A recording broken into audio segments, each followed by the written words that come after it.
All right, तो आप Mars पे शिफ्ट होते हैं। आप सोचते हैं कि बड़ी अच्छी चॉइस होगी, एक नया प्लेनेट है। अर्थ पे रह रह के थक गए थे, लेकिन सिर्फ एक दिन गुजरता है और यार भूख लग रही है, लेकिन खाएं क्या? इधर इधर तो हमने सोचा ही नहीं कि हम कुछ उगा भी सकते हैं या नहीं। देखें, जिस प्लेनेट पे भी आप जाएं तो वहाँ पर एक बहुत अहम चीज़ तो होती है खाना। ऑक्सीजन आपको मिल गई, आपको वाटर मिल गया, तो एक तीसरी और बहुत अहम चीज़ आती है, वो खाना आती है, यानी एग्रीकल्चर। और अगर आप किसी प्लेनेट पे बिना एग्रीकल्चर का इंतज़ाम किए जाएंगे तो आपका वही हाल होगा जो मैंने बताया है। तो मार्स की बात हो रही है, तो मार्स पे खाना उगाने के लिए आपको बहुत सारी मुसीबतों का सामना करना पड़ेगा, जिसका सोल्यूशन भी आप इस वीडियो में जान सकते हैं। अब ये सोल्यूशन क्योंकि मिल चुके हैं, तो बहुत सारे चांसेस हैं कि फ्यूचर में आगे आगे साइंटिस्ट एक्सपेरिमेंट भी करें कि शायद यहाँ पर एग्रीकल्चर पॉसिबल हो भी सही। चलिए पहले मुसीबत की तरफ जाएंगे, वो है जी सॉइल। सॉइल एक बहुत बड़ा चैलेंज आपको मिलेगा मार्स पे जाने के लिए। आप अर्थ पे जाएंगे तो आपको हर जगह फर्टाइल सॉइल मिलेगा, लेकिन अगर आप मार्स पे जाएंगे तो आपको सॉइल इतना अच्छा नहीं मिलेगा। वो इतनी जो मार्स को सॉइल है वो प्लांट ग्रोथ को सपोर्ट नहीं करता। उसके अलावा उसकी एक डस्ट की लेयर होती है, और डस्ट और पत्थरों की लेयर बनी हुई होती है, जो कि प्लांट के सीड को ग्रो होने से रोकती है। मतलब ये कि आपको एक बहुत बड़ा यहाँ चैलेंज मिलेगा। और इस खास लेयर को कहा जाता है रेगोलिथ, जो कि टॉक्सिक केमिकल जैसे कि साल्ट्स और मुख्तलिफ किस्म के और केमिकल्स भी इसके अंदर होते हैं, जो कि प्लांट्स को तो नुकसान देंगी, साथ एनिमल्स और जो अगर हम भी चले जाएं ह्यूमंस तो उनको भी नुकसान देंगे, क्योंकि प्लांट्स अगर उन टॉक्सिक केमिकल को एब्जॉर्ब करेंगे और अगर हम खा लेंगे तो ये मुसीबत हमें हमारे ऊपर आ जाएगी और हम यहाँ ज़िंदा नहीं रह सकेंगे।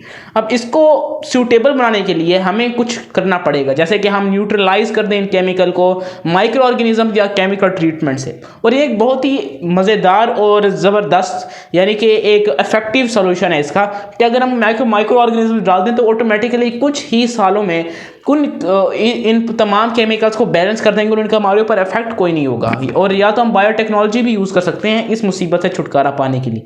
दूसरी बहुत बड़ी चीज़ है वाटर। वाटर प्लांट ग्रोथ के लिए एसेंशियल है, लेकिन मार्स पे तो ये भाई फ्रोजन है, यानी जमा हुआ। जितना भी पानी है मार्स पे वो एक पोलर आइस कैप में पैक्ड है, यानी कि आप उसको इस तरह यूज़ नहीं कर सकते जैसे कि आप अर्थ पे कर सकते हैं। अब यहाँ पर एक बहुत बड़े बड़े बैंक्स बने हुए हैं मार्स पे। पानी तो बहुत है, लेकिन आप उसको यूज़ कैसे करेंगे? और अगर आपने इरिगेशन करनी है तो आपको उसको पहले मेल्ट करना पड़ेगा और वाटर वेपर को एटमॉस्फेयर से एक्सट्रैक्ट करना पड़ेगा। मुख्तलिफ डिवाइसेस जैसे MOXIE, MOXIE, जैसे मार्स ऑक्सीजन,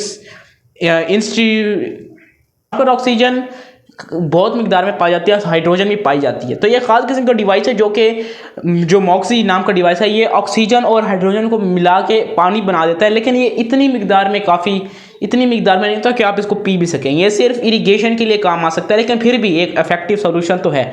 तीसरा अहम चैलेंज एटमॉस्फेयर जो मार्स का है बहुत ही थिन है और इसके अंदर ज़्यादातर कार्बन डाइऑक्साइड ही है, जो कि प्लांट्स के लिए तो अच्छा है लेकिन हमारे लिए अच्छा नहीं है। भाई हम कैसे रहेंगे? जो एटमॉस्फेरिक प्रेशर है वो सिर्फ 0.6% है अगर हम अर्थ पे कंपेयर करें, जो कि इसका मतलब ये है कि अगर आप पानी और गैसेज वहाँ पर देखेंगे तो ईजिली एवापोरेट हो जाएंगी या फ्रीज हो जाएंगी सरफेस पर, और आपको मुसीबत आएगी इसको उगाने में, प्लांट्स वगैरह को। अब इसको प्रोटेक्ट करने के लिए, यानी कि इन हार्श कंडीशन से बचने के लिए, हमें उनको एक इनक्लोज स्ट्रक्चर में ग्रो करना पड़ेगा, जैसे ग्रीन हाउस है और इन्फ्लेटेबल हैबिटेट्स हैं, जो कि टेम्परेचर और ह्यूमिडिटी और प्रेशर को मेंटेन रख सकें। चलो इसका भी सोल्यूशन निकला है। चौथा एक अहम और पांचवें, जो आखिरी दो हैं ये सबसे ज़्यादा अहम है। चौथा है रेडिएशन और पांचवा है ग्रेविटी। रेडिएशन से मुराद है कि वहाँ पर मुख्तलिफ रेस पाई जाती हैं मार्स पे, जो कि प्लांट्स के लिए ख़तरनाक है, और अगर वो उनको एब्जॉर्व कर लेंगी तो अगेन वो हमारे लिए ख़तरनाक होंगी। लेकिन इनको अगर हम प्रोटेक्ट कर सकते हैं तो इसको हम एक रेगोलिथ नाम के मटेरियल से प्रोटेक्ट कर सकते हैं, जिससे ये रेडिएशन से बच जाएंगे। पांचवा जो बड़ा चैलेंज आता है ग्रेविटी।